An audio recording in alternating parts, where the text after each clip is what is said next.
And the moment you've all been waiting for is here. The man, the myth, the legend, the enigma, God's favorite, your mother's favorite, the greatest of all time, Anonymous Team. Unajua, I find it hard to understand, right? And this is not me being tribal. This is just me airing out my opinion. It's a free world, it's a free country. We have the freedom of speech, we have the freedom of expression. So this is not in any way tribal. But, we are told that Kikuyu'S, or rather Kikuyu people, from a very early age, they are conditioned to believe that Raila is a bad person. And everything that is negative or anything that happens wrong in this country, Raila is the enemy. Raila is to blame. And honestly, if you ask me, today I'm kind of like nimeanza inaitwaje kuanza lean towards believing it. Because tell me why I'm waking up today on social media and I go through what the fuck did I just say?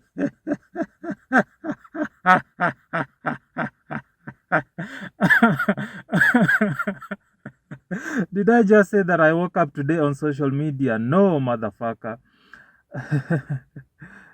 No, what I meant is I wake up today, and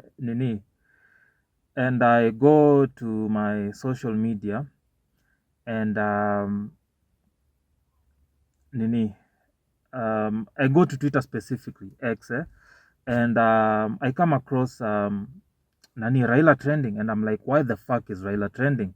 So I go through some of the comments, and here's the first comment. So there's this guy, Kiriku Wawa Kinyanjoi, who says, whatever Gachagua is undergoing is a clear testimony of how Ruto and Raila hate the mountain as a whole. Actually, let me record this shit ndo nisikue, so that I can put up shit that I can actually back up, unaona. So yeah, so this guy goes and says whatever Gachagua is undergoing is a clear testimony of how Ruto and Raila,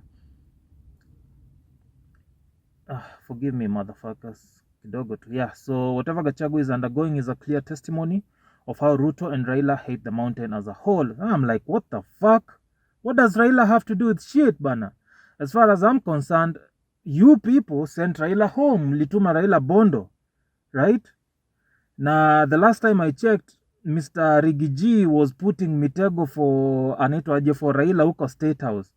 So hizo mitego ndo zilinasa mwenye alitega mitego zimemnasa mwenyewe. Is more of like that Swahili saying which says mchimba kaburi huingia mwenyewe. This is the case of Rigathi Gachagua bana. So I don't see why you're blaming Raila.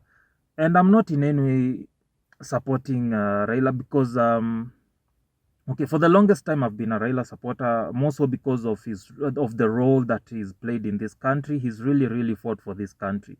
The freedoms we are enjoying currently is because of people like Raila, Charles Njonjo, and Kina Orengo, who fought for them, who fought for the freedoms that we actually enjoy right now. So if it wasn't for them, we wouldn't be enjoying this freedom of expression. Yesterday, I saw the senator for Nakuru, Tabitha Karanja. I don't know if she's still the current CEO of Keroche Breweries. I saw her say that she misses the Moi era, where Moi would just fire and hire people. But if you're not aware, for most of the Gen Zs and the Gen Alphas out there, Moi was a brutal motherfucker, bana. This person killed at will, and he tortured people mbaya sana. Raila included. Raila was castrated by the Moi regime. So for a senator like Tabitha Karanja to go and say something so ignorant is very stupid, and it also speaks to us as a people and to the Kenyan voter. It speaks to the mind of the Kenyan voter. The kind of people we have put in power says a lot about us. So yeah, So speaking, going so that I don't lose my train of thought. Yes, over the recent comments Raila made on Adani, they I was not in support of that, and I was like, fuck, you mean for the last few years I've been voting for Raila, he would come out and honestly support in a scrupulous company like Adani, a company that has been proven worldwide to destroy countries and shit like that. This person that I've looked up to, this person that has fought for the rights and freedoms of us as Kenyans, would demean himself, or rather would lower himself to that level of defending such a company. So most of us did not agree with those statements rather. But we need to give credit where motherfucking credit is due. Raila has fought for motherfucking freedom in this country, bana. Let's call it what it is. So this hatred by people from the mountain towards Raila, I've really, really never understood it, and I personally believe it's misplaced, bana. It's totally motherfucking misplaced. Unaona? So yeah, as a matter of fact, I've even lost my train of thoughts. Yeah, so back to Tabitha Karanja. Unajua sasa, you people are blaming Raila on this. If going by what Tabitha Karanja said, if still tungekuwa in that dictatorial era where mtu kama Ruto angekuwa in power sahi and he had the free will to fire and hire anyone, Gachagua would still have been fired. It's just that sahi he went through the due process of having him impeached. And I wonder how Ruto pulled that shit, man. Shit, because hey, it's not easy, because I feel like if Uhuru would have tried the same with Ruto, I don't think it would have worked out. Okay, or maybe it would have, I don't know, but Ruto had numbers, Gachagua not so much. So yeah, so let's go through the comments, and Kiriku Wawa Kinyanjui's stupid comment over here. So yeah, I have, of course, I say sasa Raila mnamuingizia hapa kwa nini bana? Si mlimtuma Raila, si mlituma Raila Bondo na Gachagua akamwekea mitego. Hiyo mitego yake ndio ilimnasa mwenyewe. So that was my comment. Nothing fancy, nothing sarcastic. It was just straight to the point. So Evans Irango here says, in all things Raila has to be mentioned for a story to sell. Kiriku Awa Kinyanjwe says, replies, his stupidity and greed astounds many. Why does it astound many? What else? But down when I hit the club, but down. So let's go. Okay, so Mega Shelby says, to achieve this move, we are in 2024. If you notice keenly, utaona that nowadays very many people marry from different tribes. Okay, I think that has to do, maybe someone up huko juu ya comments must have said something about intermarriage and shit, because there was a very stupid person the other day who started saying it, Kikuyu'S shouldn't intermarry with Luos. It was a very stupid comment, and it hurts me that in 2024 we are going back to that rhetoric.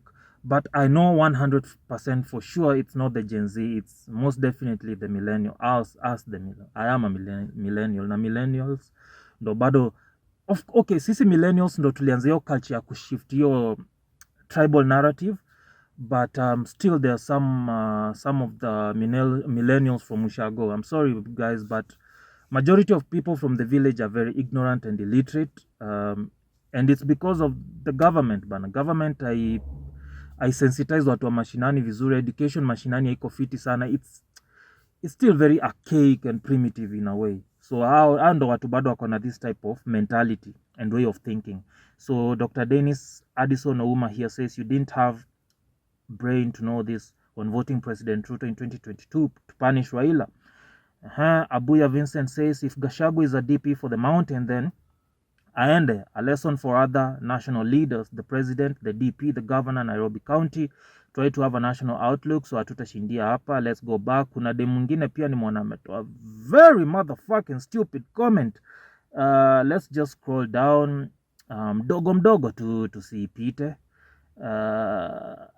So okay, actually kuna ingine hapa, let me not wacha nisipite hii. So Jeanne Brenda anaitwa ni Jeanne ni Jean ama ni Jeanne. So I thought we all wanted Gachagua impeached, but now it's ODM and Luos to blame. Hey, okay, so wacha tu click in. Hata mi bana, I'm surprised bana, yani the narrative has changed so quick bana. It just goes to show you how stupid bana, how stupid the fucking Kenyan voter is. So twende, okay, tulitaka wote waende. Remember the ODM okay, this is Felix Makinda. Tulitaka wote waende. Remember ODM adopted all failures of Uhuruto in the previous government too. This time the impeachment was designed by Kenya Kwanza guys, but it's ODM and maendeleo chafu chafu on the face of the process. Jeanette replies here, mambo ni complicate, wa Kenya hatuwezi saidika. Griffin W says bana, kuwa wa Western hii Kenya ni noma. Hata sisi watu hatukupigia Rigiji kura. We are expected to keep him in office.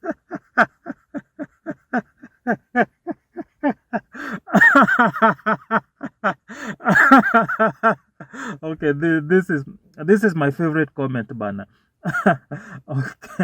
Okay, that's hilarious. So acha teremke. Khalif Cairo anasema nini bana? The richest man on earth spends a lot of bana, wewe wacha bwana.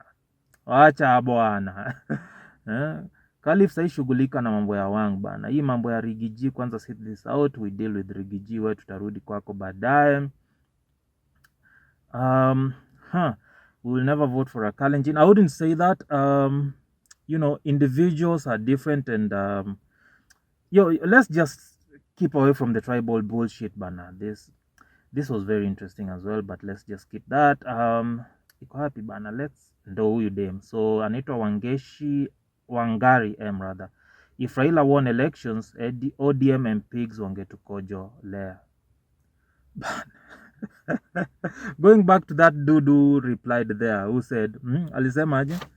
You know, we didn't vote for Rigathi bana. Why are we expected to keep him in office, right?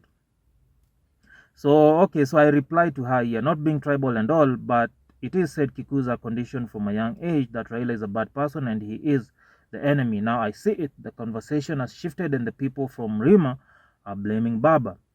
Yeah, basically pretty much how I started my conversation. And yeah bana, so let's Dennis Omondi says, but now the government that is led by Ruto, whom you voted, imekunia kwa kichwa yako. So Ngari says, I voted Raila and I'm happy he lost. Okay, but it's not Raila who has sent Gachagua home, it's Ruto still. What does Raila have to do with this shit bana? So the man is influencing policies that are affecting you and I, who shouldn't be happy at all. I don't care, can't wait to see him lose AU. Really? Bana, hey, this hatred is strong. This hatred is motherfucking strong. Okay, no one cares that you don't care anyway. All I know is that he is still going to be part of the bad policies that affect Kenyans regardless of the outcome of AU elections. But now you should know these people serve their interests solely and will sell its citizens to the highest bidder. So people have interesting here. People have interesting takes on this, but personally I feel Raila is not to blame. Yes, Raila has this handshake thing with Ruto, but mostly it's because of his interest to join AU, to become the AU chairperson rather. Of course, you need to be endorsed by most African, the most African presidents that can endorse you, the better. And even best, your own president should endorse you. So, you know, of course, he's had to shelve his political stance in order to pursue, because if you're the AU chairperson, you're not supposed to be involved in active politics in any way whatsoever. So I don't know. And now that Baba is, working for Baba, Baba amezeeka. I don't see him vying for presidency in 2027. So now he's making plans for himself. He's making plans for his retirement, and what better than the AU chairperson, right? Na akienda AU, it's only fair that pia asettle watu wake, na that means having some of them, you know, get into politics.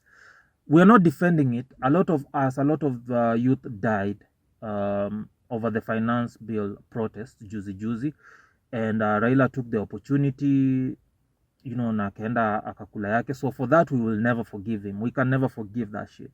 But on this one, on the issue of the impeachment of Rigathi Gachagua, Raila is not to blame, and that's my honest opinion. And please, let's do away with this tribal bullshit bana. We are woke, or apparently we are. It's hii mambo ya ukabila bana, tuachane nayo, ni upuzi na ni bullshit.